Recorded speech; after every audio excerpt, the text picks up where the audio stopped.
Hola, bienvenidos, bienvenidas a la tercera temporada de las Conversaciones en el Cenador. Empezamos nueva temporada con una visita, como digo siempre, yo sé que mi hermano y mi sobrino siempre me lo recriminan, que siempre todas las visitas son muy especiales, todo el mundo es muy importante, pero para mí lo son. En este caso es, nuevamente, doblemente importante, porque esta tercera temporada abres una nueva etapa en estas conversaciones. Hasta ahora estas conversaciones se habían centrado en artistas residentes en Bustarviejo. Pero en esta tercera temporada quiero ampliar, y tú eres un poco representante de lo que significa esa ampliación, ¿no? Esta tercera temporada quiero invitar, y ya tengo aquí a mi primer invitado, a gente que reside en Bustarviejo, pero nos puede hablar de cosas muy interesantes y muy apasionantes de Bustarviejo, o gente que quiere venir a Bustarviejo a contarnos cosas apasionantes. Vamos a abrir el abanico para crecer y para también tratar otros temas que a mí me interesan, porque al final dices, ¿qué es interesante, qué no? Pues en este caso me tomo la libertad de que sea interesante para mí, que a mí me apetezca, ¿no? Y esta entrevista me apetecía mucho porque mi ego está hinchado de pensar que un escritor como tú haya querido venir a mi programa eso, y a mi pueblo, y eso me hace muy feliz y me hace una enorme ilusión. Espero estar a la altura y espero que te compense el viaje. Televidentes en YouTube, oyentes en el podcast, bienvenidos, bienvenidas. Empezamos la tercera temporada en las Conversaciones en el Cenador. Y voy a decirlo así, ahora te diré, con JLL Amigo, autor, en este caso, de su último libro, Cuerpos de Ébano. No su último libro, pero el último que nos ha llegado, del que vamos a hablar hoy. Digo JLL Amigo, aunque yo sé cuál es tu nombre y cuáles son las siglas, porque igual quieres tú mantener tu identidad con cierto misterio, que el misterio sé que te gusta. No, es un homenaje a Tolkien. ¿Ah, sí? O sea, yo soy José Luis López Amigo, como escritor soy José Luis López Amigo. Al principio estuve dudando si utilizar un seudónimo y bueno, pues al final decidí no ocultar mi identidad y como escritor soy José Luis López Amigo. Pero firmo los libros como JLL Amigo porque para mí uno de mis escritores favoritos es Tolkien. J.R.R. Tolkien. Entonces, luego al final, pues todos tenemos nuestros pequeños fetiches y demás. Y si te fijas, J.K. Rowling, o sea, todos H.P. Lovecraft, sí. Todos escritores esos que acaban teniendo una sustancia, excepto Truman Capote, que es Truman Capote, pues utilizan esas siglas. Y es un homenaje, no es algo ególatra, no, es un homenaje. Es divertido. Es un homenaje a esos escritores que a mí me han marcado tanto y de los que he aprendido tanto. ¿Y qué seudónimos pensaste en ponerte? Bueno, es que yo empecé con una novela erótica muy potente y empecé pensando en jugar con ser un poco irreverente. Tocamanco, o sea, nombres más graciosos y rompiendo con la imagen de mi vida real. Yo soy director de seguridad en un ente público de este país. Yo quería romper con esa seriedad que tiene la vida. Yo empecé a escribir con la crisis de 2010 y lo que buscaba era escapar de esa crisis. Entonces ese era el juego. La crisis de 2010, no me hables, por favor, no. Que queremos que los oyentes y los televidentes lo pasen bien. No, pues yo les recomiendo en momentos de crisis que escriban. Sí, por supuesto. Que se evadan, que huelen a mundos que se creen ellos. Es mucho más divertido. Es liberador, desde luego. Bueno, José Luis López Amigo, habiendo hecho la introducción y la broma con el nombre artístico, es escritor. No sé si hay un récord Guinness del escritor más prolífico del mundo, pero si existe, estás ahí peleando seguro. Desde el año 2010 hasta hoy, novela por año. Menos, como comentabas. A ver, escritas sí, publicadas esa novela por año, menos el año de la pandemia, porque yo creo que había demasiados muertos sobre la mesa, había demasiado dolor y demasiado sufrimiento. Y a mí hay una cosa que no me gusta que utilicemos la gente que vivimos del arte o de la creación, y es el dolor. Evidentemente el periodista es narrador de la historia y él sí tenía que ocuparse. Pero a mí el utilizar esas muertes para decir, no, publico un libro sobre la pandemia, publico un libro hablando de... no me parecía bien. No, quizá no sobre la pandemia, pero sí...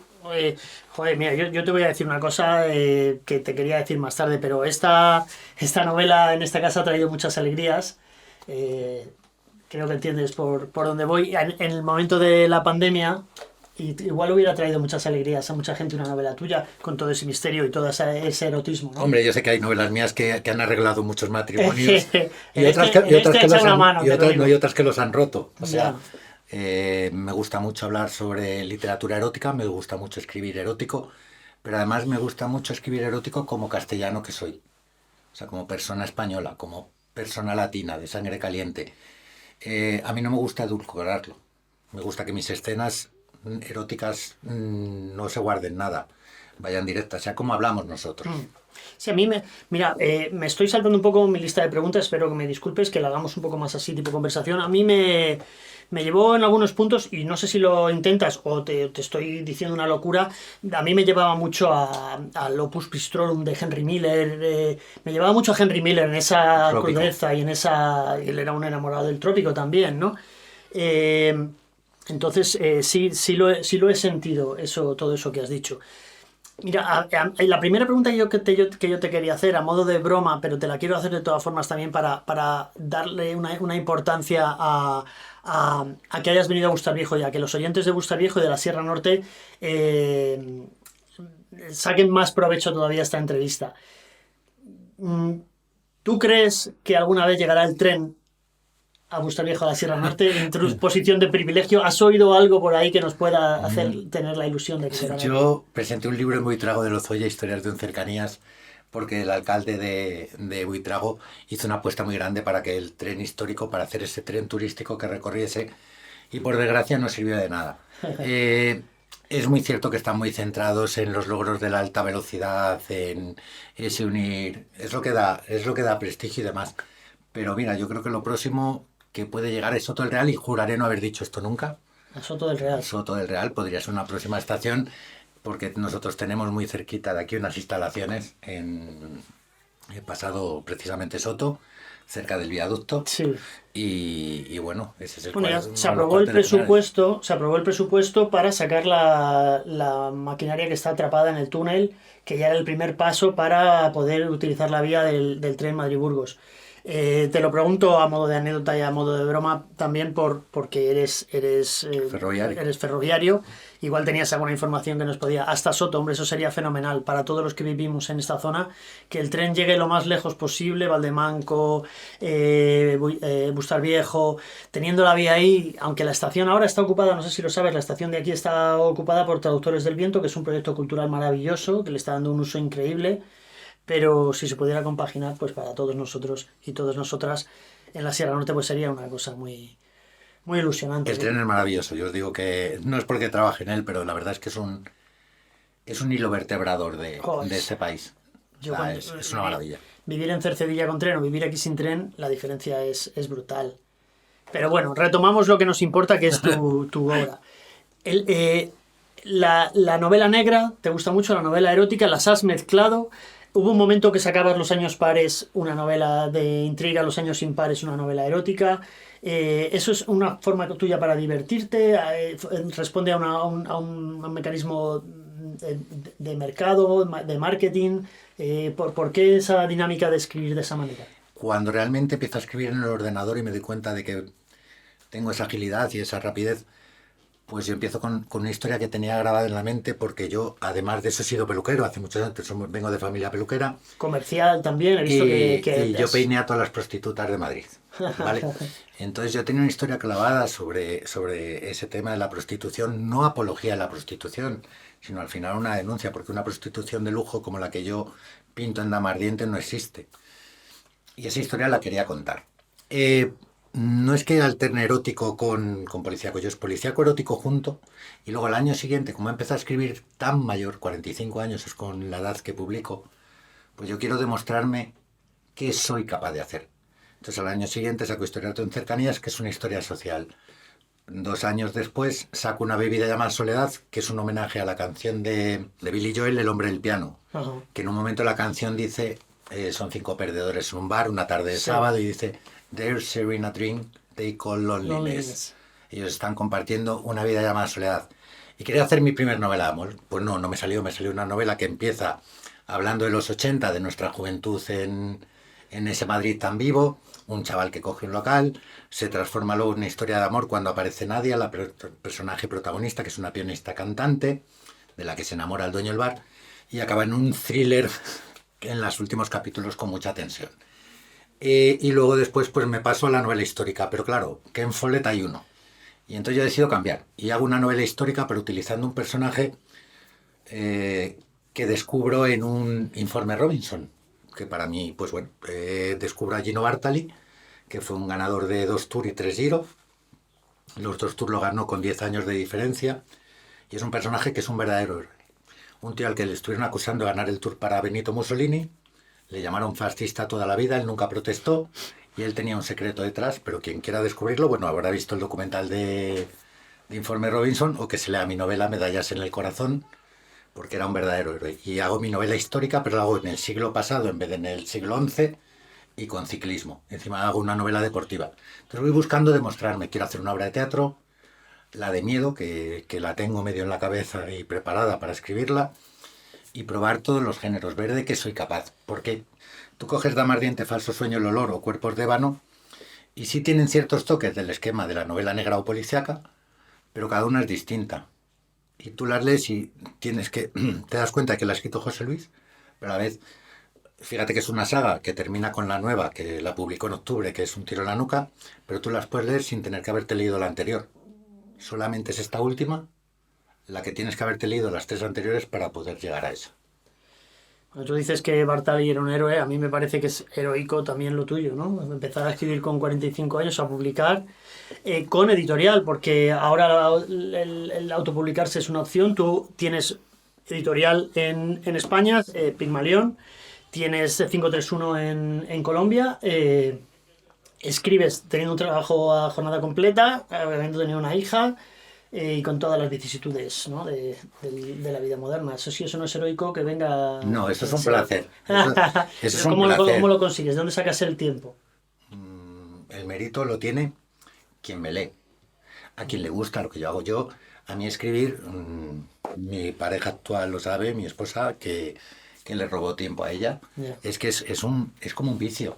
A ver, no es compulsivo, yo no necesito escribir para vivir. O sea, eso de que escribo para vivir, no es verdad, yo disfruto escribiendo. Creo que la vida hay que comérsela, solo tenemos una vida. Y hay que vivirla y sobre todo procurando hacer lo que cada momento te llena. Porque yo a ti ahora mismo te estoy viendo que disfrutas. Yo disfruto mucho de esa Entonces tú eres un héroe, jodido. Bueno, gracias. Colombia. ¿Por qué? Cuerpos de ébano no transcurre todo en Colombia, pero tienes una editorial colombiana, tu mujer es colombiana. ¿Qué es antes, el huevo o la gallina? ¿Por qué esa relación con Colombia? Es Gabriel García Márquez. O sea, vamos a ver, es mentira, pero es verdad. Yo mi primera relación con Colombia es siendo niño, la tragedia del Monte del Nevado del Ruiz. Ostras. Las imágenes de Omaira que fueron mundiales, yo era un niño, esa niña, los ojos, esa mirada, creo que se nos quedaron grabados a todos. Ese drama tremendo de la zona cafetal, ese derrumbamiento de la nieve por culpa del volcán. Fue una tragedia terrible que vivimos en directo. Yo creo que es una de las primeras tragedias sociales que se retransmitieron por televisión. Uh-huh. Entonces ese fue mi primer contacto con Colombia. Yo veía las imágenes de la niña y además veía los paisajes. Mi segundo contacto, evidentemente, es en la juventud descubrir El amor en los tiempos del cólera.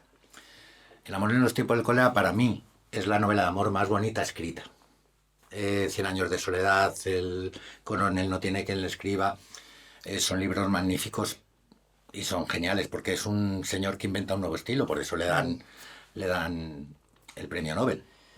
Entonces ese es mi segundo contacto y lo que me empieza a llamar la atención de Colombia. Tengo una foto con el hermano de Gabriel en Cartagena de Indias, con Jaime, que era su corrector, que yo parezco una cheerleader. O sea, solo me faltan los pompones a su alrededor admirándole.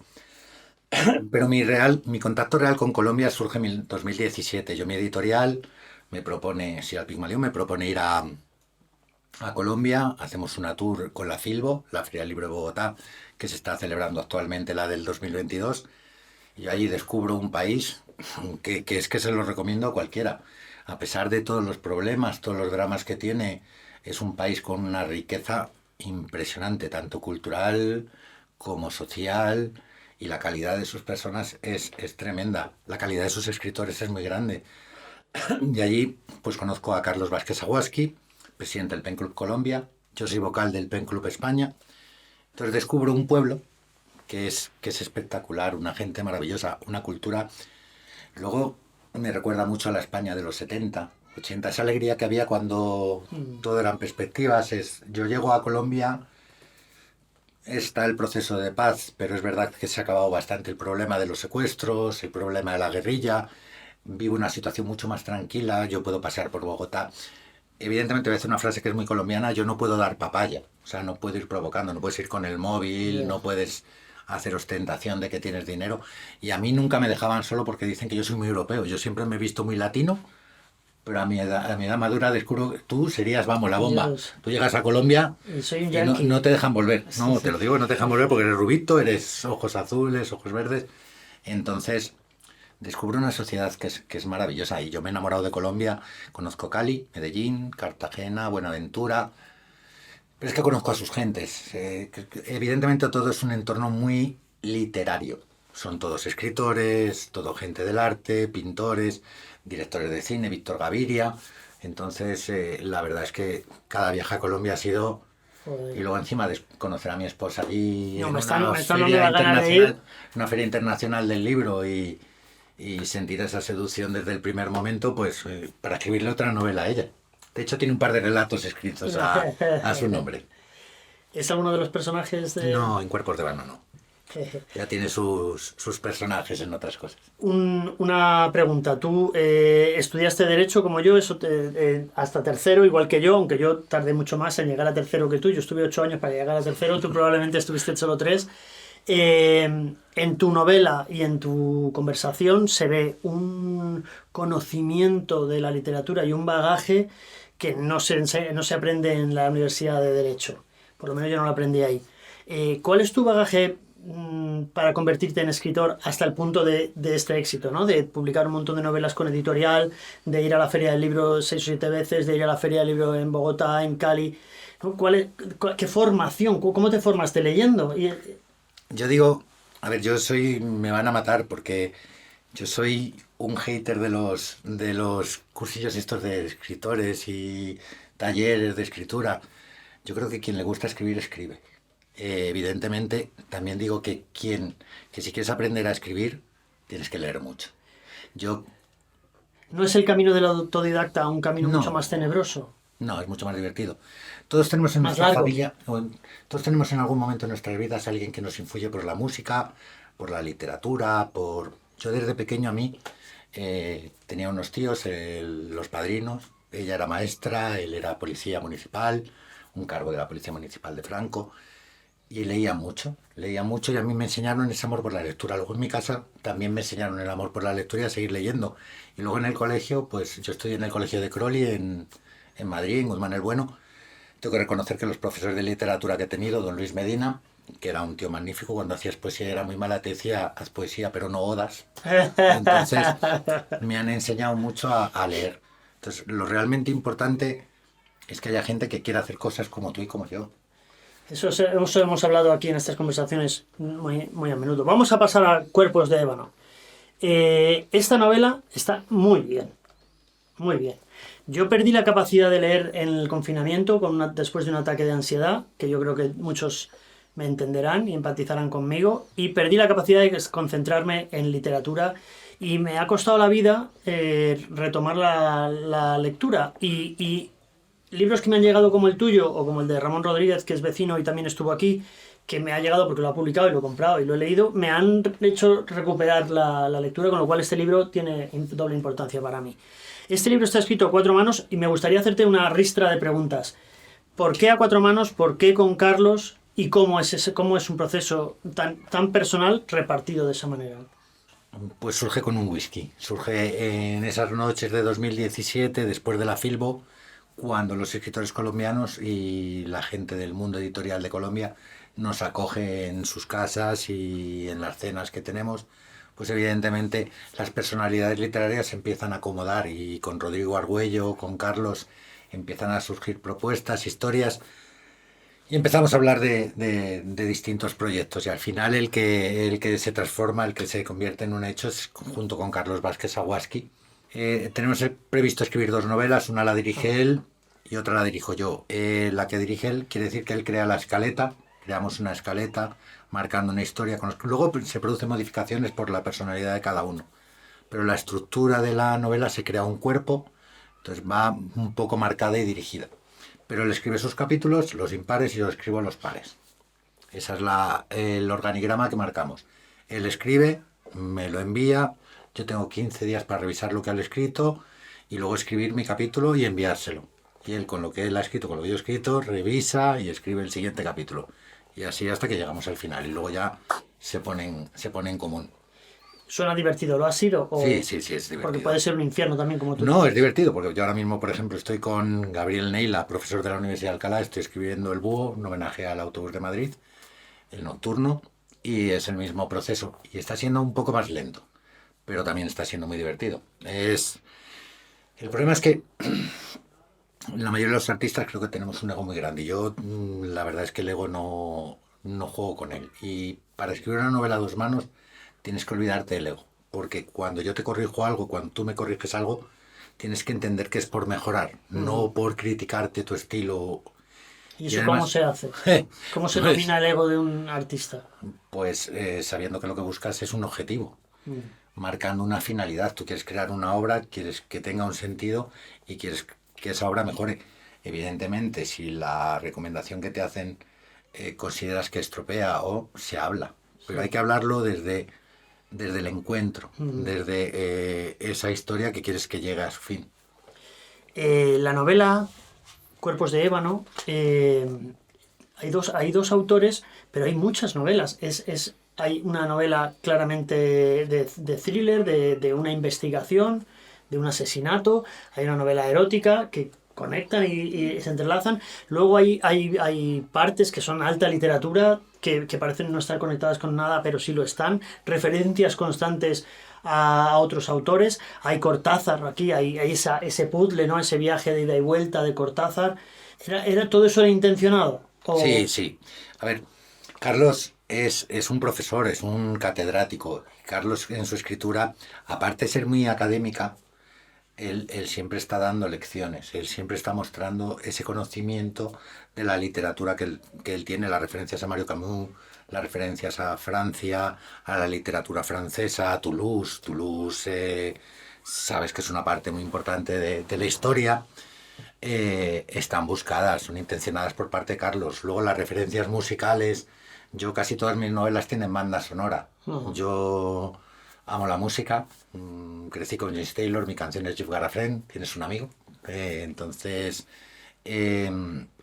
todas esas referencias, el que mi personaje sea un músico a mí me hizo mucha ilusión, porque Henry es un tío que empieza en Cuba, en una Cuba de Fidel, con todos los problemas, pero él, gracias a que su padre también era un gran saxofonista, pues pueden vivir medianamente bien, pero él empieza a triunfar. Evidentemente, si empiezas a triunfar con una calidad, vas a salir de Cuba. Él sale a Europa, América, y a partir de ahí empieza todas las referencias a Ámsterdam, Barcelona, Toulouse, el tema de las drogas, muy relacionado siempre con el mundo de la música, con el músico, el trompetista, el saxofonista de vida oscura, con humo. Entonces, sí es buscado, es crear ese ambiente de humo, de pecado, de intriga, de humedad, de relaciones. Y es que hasta en la novela es una lucha de egos. Todo va con esa intención. Quizás hay un par de locuras que no estaban previstas, pero reconozco que esas son parte mía, como ese tener todo el tiempo en fantasma a Henry como narrador omnipresente cuando está muerto. Hay claramente dos todo en esta novela. Hay 2 autores, 2 estilos, 2 ritmos. Lo que a mí me resultó costoso es ese cambio de ritmo, ¿no? Las partes de música, de erotismo tal, y las partes como de literatura, ¿no? Que era como, me las bebo, me cuesta, disfruto, pero me cuesta más, me cuesta menos, me cuesta más, me cuesta... O sea, esos frenazos y acelerones no son para todos los lectores. ¿O cómo lo habéis planteado? No es una novela fácil de leer. No es una novela fácil, pero es una novela que una vez que te metes en ella, yo creo que te atrapa. La cantidad de información que tiene un libro tan pequeño, Sí, son 180 sí, páginas, es brutal. no es enorme. Y yo al principio me preocupaba eso que tú me estás contando, pero creo que es lo que hace especial Cuerpos de Ébano. Esa diferencia de dos estilos. Que tú puedas coger una novela con dos estilos absolutamente diferentes, porque claro, que no es una crítica, al revés, es un elogio. Coger a un señor que te escribe como Miguel Delibes, Carlos, Gabriel García Márquez, Gardeazabal, escritores muy clásicos, y luego mezclarlo con un escritor que escribe tipo John Cook, muy bestseller, muy rápido, porque yo cuando empecé a escribir quería escribir, y es verdad que no se puede, como habla la gente. Yo Dama Ardiente, escrito como habla la gente, quedaba una novela absolutamente vulgar. Entonces ahí tuve que hacer una reescritura de esa novela y ya ponerla en estilo literario, como yo, los libros que yo había leído. Entonces, esa diferencia en los dos estilos creo que le dan una riqueza a la novela que no tendría si hubiésemos unido, que en el siguiente proyecto, que es una historia mía y tengo que crear la escaleta y se la tengo que mandar a Carlos yo calculo que 4 o 5 meses empezaremos el proyecto, porque ya lo estoy escribiendo otra novela y tengo que terminarla. Sí que quiero que vayan más unidos los estilos. Sí que ya le he dicho a Carlos que sea menos Carlos y que se ponga más en novela negra, porque es una historia mucho más policíaca. Bueno, pues lo pasará bien, ¿no? Sí, yo creo que sí. Eso que cuentas realmente es verdad. Cuerpos de Ébano no se parece a ninguna otra novela, ni tuya ni de nadie, porque tiene ese choque de estilos que no deja de ser también el choque de los propios personajes, ¿no? Que es que son muy distintos y chocan y de ahí surge una ignición, un volcán, ¿no? Pero es por el choque de placas tectónicas, ¿no? Pero me gustaría que me dijeras, porque hablas de erotismo, antes has dicho que has inventado el género, El pornociaco. Pornociaco, que va más por la pornografía. He leído en alguna descripción de tu obra que es un erotismo adulto. Yo no sé si hay un erotismo que no sea adulto, yo entiendo que el erotismo es siempre adulto. No. Berlanga, que es uno de mis mentores, que en paz descanse, un padre artístico y un enorme amigo, él decía, sabes que él era el creador de La Sonrisa Vertical, de la colección. Yo te puedo decir ahí que has hecho mención a Berlanga, yo sé que si Luis García Berlanga hubiese estado vivo cuando yo escribí Dama Ardiente y le llega a Dama Ardiente, yo sé que el premio Sonrisa Vertical hubiese sido yo, porque tú sabes que Luis decide quitar el premio Sonrisa Vertical porque la calidad de los relatos que le llegaban era muy mala. Sí. Eran relatos de revista de Penthouse. Total. Tal. Ojalá. Entonces, claro, ¿qué ocurre con ese sexo? Es lo que te comentaba. Yo conocí a todas las putas de Montera. Las historias que tenían y que nos contaban mientras peinaban eran historias muy tristes. Eran mujeres que las había dejado embarazar el señorito, las habían echado del trabajo, habían vuelto al pueblo, en el pueblo los padres no las querían porque venían con un niño que iban a decir, el que dirán, que tú sabes, tan famoso, y volvían a Madrid y lo único que le quedaba como salida para poder comer o para dar unos estudios a ese hijo era prostituirse. Entonces, todo ese tipo me toca el alma, y yo tenía esa historia grabada. ¿Por qué escribir tan descarado sobre el sexo? Porque soy castellano. Y Cela ya sabes cómo hablaba. Sí. A mí me encanta ser descriptivo. Yo buscaba en Dama Ardiente, buscaba un ejercicio que no lo he vuelto a repetir, que era hacer 2 escenas de sexo por capítulo. Una en la parte que es la vida de Victoria, que es la mujer que es prostituta, y otra en la parte del policiaco, de los personajes que están investigando, que al estar investigando el caso de una muerte de una prostituta, se imbuyen de ese sexo y están como alterados. Entonces, pero no era lo de las películas de Fernando Esteso, etcétera, que llega el fontanero y no, todo tiene su razón, su porqué y su razón de ser. Tú no tienes una relación de sexo porque sí, nadie. Otra cosa es que tengas una excitación y un deseo, pero nadie tiene un intercambio de fluidos con alguien porque vale, venga, no, todo tiene una razón y un porqué, y todo va entrelazado, y en Cuerpos de Ébano pasa lo mismo. Esa lucha de egos entre Lidia y Henry hace que sus encuentros sexuales sean como una bomba. Existe amor de Lidia por Henry, de Henry por Lida, pero existe un amor que es mucho más fuerte, de Henry por Henry y de Lida por Lida. Sí. Ahora, metes en una De cama... Henry por Henry sobre todo, porque Claro. es un personaje de una De vanidad... una vanidad tremenda.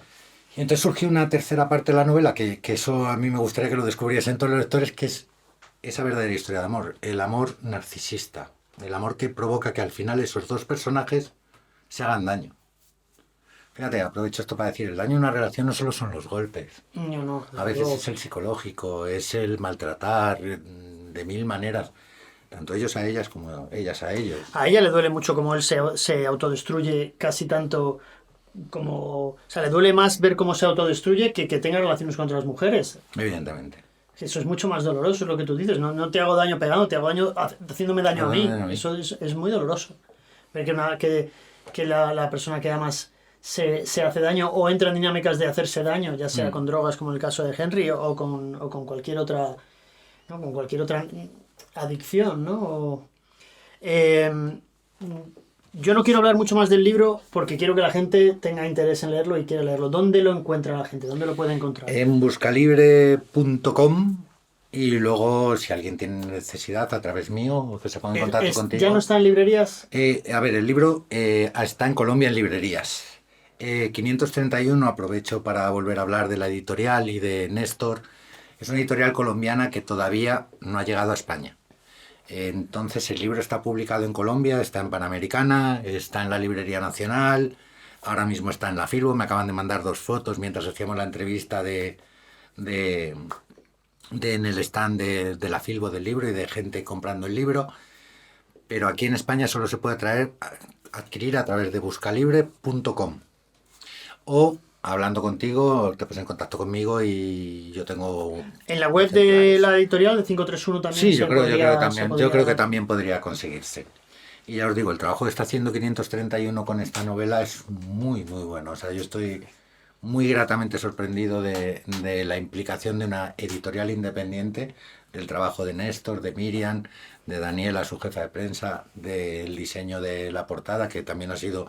Yo todas mis portadas me las diseño yo, y esta es quizás la primera que, junto con Medallas en el Corazón, que está diseñada por otra persona. Bueno, liberarse de ese tipo de trabajos es un poco la suerte de tener editoriales que te libera de las correcciones, de la portada, de todas esas cosas que luego te caen encima y el proceso de escribir un libro se convierte en un infierno. Es que ahí me vuelvo a lo que tú comentabas antes de la autoedición. Es que en Estados Unidos, en países sajones sí que está funcionando la autoedición. Pero en España tenemos una forma de ser, o en los países latinos tenemos una forma de ser en la cual, si no te coge una editorial, tú te puedes autoeditar y tener un libro de una calidad tremenda.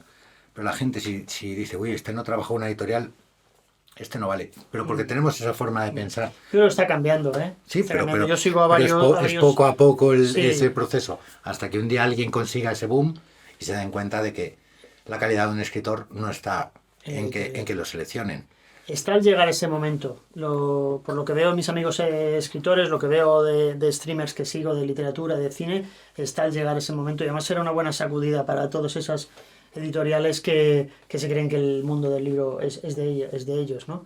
Yo no me gusta a mí cerrar estas entrevistas. Me gusta que ya que viene una persona respetable y admirable al cenador, a las conversaciones, me gusta que sea la persona que viene la que haga un cierre, ¿no? ¿Qué le decimos a los espectadores que nos ven sobre todo en Bustarviejo y en la Sierra Norte, pero que nos ven desde cualquier lugar del mundo? ¿Qué les decimos? Y además te voy a pedir que seas generoso en el sentido, ¿qué les decimos para que lean tus novelas, pero para que lean también, ¿no? Pues es lo que os comentaba antes. Si queréis realmente tener una experiencia audiovisual completa, esa es la que os da un libro. Un libro nos da la imagen hecha y la imagen la creáis vosotros. Nosotros os ponemos una historia y es vuestra imaginación la que crea el personaje. Hemos hablado de Victoria, de Dama Ardiente o de Lida. Victoria para mí es Mónica Bellucci, pero a lo mejor lo lee otra persona y le pone otro cuerpo, otra cara, otra imagen. Yo describo un paisaje, pero tu imaginación la va a hacer crecer mucho más y la va a hacer mucho más grande.